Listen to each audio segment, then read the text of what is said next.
One of the more popular exhibits here at Ameriflora 92 is America's Backyard. It's where visitors can actually go inside and experience some of the new and exciting things that are available for the home landscape. Let's go inside and take a look at some of the examples.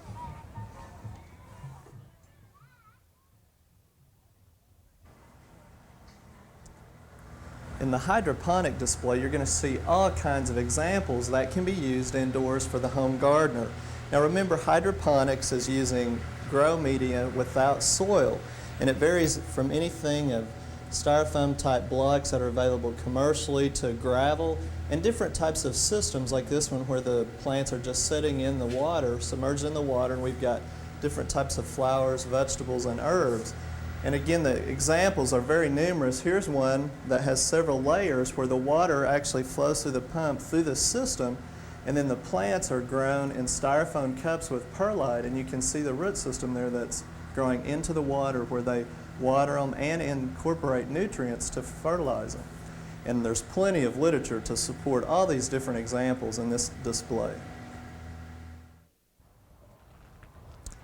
This particular display really emphasizes a lot of points that many landscapers forget to even think about, even as homeowners. And that's the fact that you can do your landscape design in several stages. It really encourages us to plan for the future, for the maturity of the plant material, and again, do what we can with as much money as we have. And it may be very cost effective to do a little bit at a time, but in the long run, what we find is that the value really increases. And in the 4 different stages of development here, you see everything from a $5,000 value landscape that really consists of nothing up to over $21,000 with the maturity. And what they're showing us is to make sure that you put plant material in younger stages, but to plan for the maturity. And also maybe don't finish projects all the way out where we've got a little bit of gravel in our walkway. Some of our border designs aren't really finished, but as it matures, we just keep putting in a little bit more money, finishing projects up, adding plant material as we find the money to do so. So it's really a good thing to emphasize the maturity of the landscape and to make sure that we really plan for the future and do things right from the very first. Part of America's Backyard is emphasizing environmental issues and recycling, and one of our favorite displays was another way to compost or recycle materials. And here we've got a composting bin that is in several stages, and it's got 2x4 treated frame with wire on the outside edges. Plus, the nice thing about it is once you fill up a bin and you need to turn it, you just raise up these dividers and then turn it by raking or pulling or shoveling it into the next bin. And then it's an easy way to turn, and you can just keep moving on down, but after you've finished and you need to get the product out, you can just raise open these screen doors on the outside. It's really a nice idea, very accessible, and one of the fun things about America's Backyard. Water gardens are very popular nationally as well as in Oklahoma. Backyard Waterworks displays various water garden shapes and designs while incorporating the latest accessories.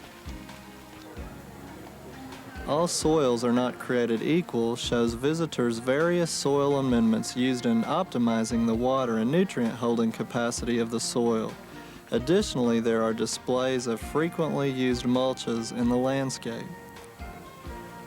Public Television's Victory Garden even gets into the picture by building a Midwestern garden and landscape setting that includes various cold frame ideas for vegetables, composting ideas, perennial beds, and espaliered fruit trees.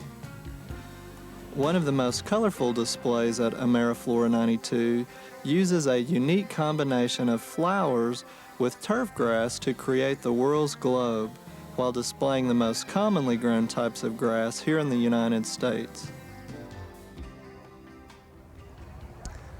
Over the past year on Oklahoma Gardening, we've tried to show you a lot of different examples of raised bed gardening. Well, here is a new example for us that I want to show you. It's using interlocking timbers. This particular design, the timbers are 6 by 6 inches. You can notice the ends are smoothed off and then they're fixed where they interlock, and then you just put a piece right through the center of them. The nice thing about this is that you can get different shapes and corners and styles to your raised bed design. Now there's another interesting design over here that uses 4 by 4 inch.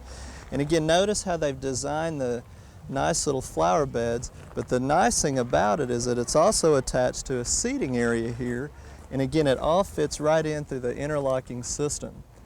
Well, you can see why America's Backyard is one of the favorites, again because of all the new and exciting ideas. And next week we want you to join us where we're going to highlight some of the international exhibits as well as a lot of the fun things that the kids can get involved in as well. We hope you've enjoyed this classic from the Oklahoma Gardening Vault. Remember, even though these tips and techniques are timeless, there's always something new to learn in the world of gardening. By subscribing to both Oklahoma Gardening and OK Gardening Classics, you'll have access to a wealth of gardening knowledge, both classic and contemporary.